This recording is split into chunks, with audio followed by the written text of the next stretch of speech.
सभी विद्यार्थियों को मेरा नमस्कार।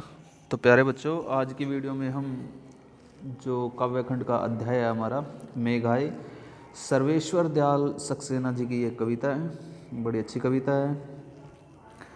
तो जब ग्रीष्म ऋतु का मौसम होता है, गर्मी का मौसम होता है और उस समय जब बादल आते हैं, वर्षा आती है तो बड़ा अच्छा सुहावना मौसम होता है, बड़ा मनोहारी मौसम होता है, मन को अच्छा लगने वाला मौसम होता है। तो उसका वर्णन यहाँ पर एक मेहमान की तरह किया गया है, मेघ का, बादलों का। तो सभी विद्यार्थी इसको बड़े ध्यानपूर्वक देखेंगे। मेघ आए बड़े बन ठन के संवर के, आगे आगे नाचती गाती बयार चली, दरवाजे खिड़कियां खुलने लगी गली गली, पाहुन जो आए हों गाँव में शहर के, मेघ आए बड़े बन ठन के संवर के। तो मेघ, मेघ पर्यायवाची है बादल का। बयार का अर्थ होता है हवा या वायु, पवन। और पाहुन का अर्थ होता है मेहमान। तो मेघ आए बड़े बन ठन के संवर के। कवि इन पंक्ति में कहना चाह रहा है कि बादल बादल आज गांव में आने वाले, जिस प्रकार से शहर का कोई मेहमान गांव में आता है, उसी प्रकार से जो मेघ हैं, जो बादल है, गांव में आने वाले शहरी मेहमान की तरह सज संवर कर आए हैं। आगे आगे नाचती गाती बयार चली, अर्थात उसके आगे आगे, किनके है, मेघों के आगे आगे, उनके आगे आगे नाचती गाती, नाचते और गाते हुए, बयार होता है हवा, हवा चल रही है, पवन जो है वो चल रही है, अर्थात वर्षा के आगमन की प्रसन्नता में हवा जो है वो चलने लगी है। मेहमान के आने की खबर जिस तरह सारे गांव में फैल गई है, लोग बादलों को देखने के लिए दरवाजे खिड़कियां खुलने लगी गली गली। लोग बादलों को देखने के लिए अपने दरवाजे और खिड़कियां खोलकर देख रहे हैं। जिस प्रकार से शहर का जो मेहमान आता है तो गांव के लोग अपने दरवाजे और खिड़कियां खोलकर उनको देखते हैं, उसी प्रकार से मेघों के आने पर गांव के जो लोग हैं वो अपने दरवाजे और खिड़कियां खोलकर देख रहे हैं। पाहुन जो आए हो गांव में शहर के, अर्थात पाहुन मेहमान, ऐसा प्रतीत हो रहा है कि जो जैसे शहर के जो मेहमान हैं वो गांव में आए हो। मेघ आए बड़े बन ठन के संवर के, अर्थात ऐसा लग रहा है कि जैसे मेघ जो हैं वो बड़े सज धज करके आए हैं। कवि ने यहाँ मेघों और शहरी मेहमानों की जो है तुलना करके बड़ा सुंदर जो दृश्य है वो प्रस्तुत किया है। पेड़ झुक झांकने लगे गर्दन उचकाए, आंधी चली धूल भागी घाघरा उठाए, बांकी चितवन उठा नदी टिटकी घूंघट सरके, मेघ आए बड़े बन ठन के संवर के। तो कवि जो है वो मेघों के प्राकृतिक सौंदर्य का वर्णन करते हुए कहता है कि पेड़ झुक झांकने लगे गर्दन उचकाए। जो इसमें कवि ने प्रकृति के मनमोहक रूप का जो है वर्णन किया है। कवि मेघों के प्राकृतिक सौंदर्य का वर्णन करते हुए कहता है कि गांव में आने वाले मेहमान की तरह जो मेघ हैं, बादल है, वो सज संवर कर आए हैं। बादलों के आने पर आंधी आंधी चलने लगी है।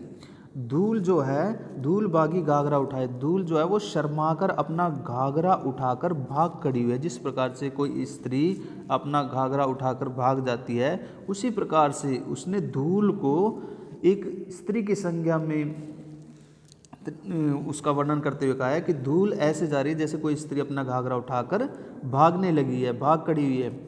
और बांकी चितवन उठा नदी टिटकी घूंघट सरके, नदी जो है अपने प्रवाह को रोककर ठिठक कर खड़ी हो गई है। नदी ने अपने मुख पर घूंघट सरका लिया है, एक तरफ कर लिया, और वह तिरछी नजरों से जो है वो बादलों को देख रही है। इसी प्रकार से यहाँ कवि ने जो है वर्णन किया, गांव में जब कोई शहरी मेहमान आता है तो उससे गांव का जो वातावरण में परिवर्तन होते हैं, उसी प्रकार से जो प्रकृति के परिवर्तन है वो यहाँ पर दिखाई दे रहे हैं। बूढ़े पीपल ने आगे बढ़कर जुहार की, बरस बाद सुधी लीनी, बोली अकुलाई लता, ओट हो किवार की, हर्षाया ताल, लाया पानी प्रांत भर के, मेघ आए बड़े बन ठन के संवर के। बूढ़े पीपल ने, कवि का कथन है कि जुहार का अर्थ होता है आदर के साथ किया गया नमस्कार या प्रणाम। बरस होता है वर्ष और सुधि का अर्थ होता है याद, सुध यानी कि याद। लीनी ली, अकुलाई होता है व्याकुल बेचैन, ओट होता है आड़ और किवार का अर्थ होता है दरवाज़ा।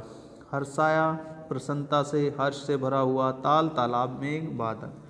तो बूढ़े पीपल ने आगे बढ़कर जुहार की। कवि का कथन है कि जिस प्रकार मेहमान के घर आने पर गांव में बड़े जोर शोर से उसका स्वागत किया जाता है, उसी प्रकार से मेघों के आने पर उनका भी बड़ा भव्य स्वागत हो रहा है। बूढ़े पीपल ने के वृक्ष ने आगे बढ़कर मेघों को, बादलों को झुककर आदर के सहित उनको नमस्कार किया, उनको प्रणाम किया है। और विरह के कारण व्याकुल जो लता है वो बरस बाद सुधी बोली अकुलाई लता ओट हो किवार की, अर्थात विरह बिछड़ने के कारण जो लता है वो किवाड़ की आड़ में एक तरफ छिपकर मेघ रूपी पाहुन, पाहुन होता है मेहमान को उलाना दिया कि 1 साल के बाद तुम्हें जो है वो हमारी याद आई, अर्थात 1 वर्ष के बाद, 1 वर्ष की प्रतीक्षा के बाद तुम आए हो। और खुशी से भरा हुआ जो तालाब भी है मेघों के आने के लिए पानी जो है वो प्रांत में भरकर लाया है। धरती पर मेघों का स्वागत उसी प्रकार से हुआ जिस प्रकार से गांव में मेहमान का स्वागत होता है। गांव के लोग उसे नमस्कार करते हैं। नायिका उसे देर से आने पर क्या उपालंब देती है। एक उपालंब का अर्थ होता है उलाहना। परिवार का कोई सदस्य उसके चरण धोने के लिए प्रात में पानी लाता है। उसी प्रकार की जो क्रियाएं हैं वो मेघों के आने पर यहाँ पर दिखाई दे रही हैं।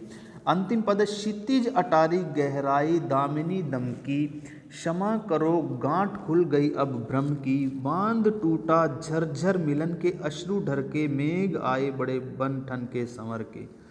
तो क्षितिज का अर्थ होता है जहाँ पर, ऐसा स्थान जहाँ पर धरती और आकाश मिलते हुए दिखाई देते हैं, प्रतीत होते हैं।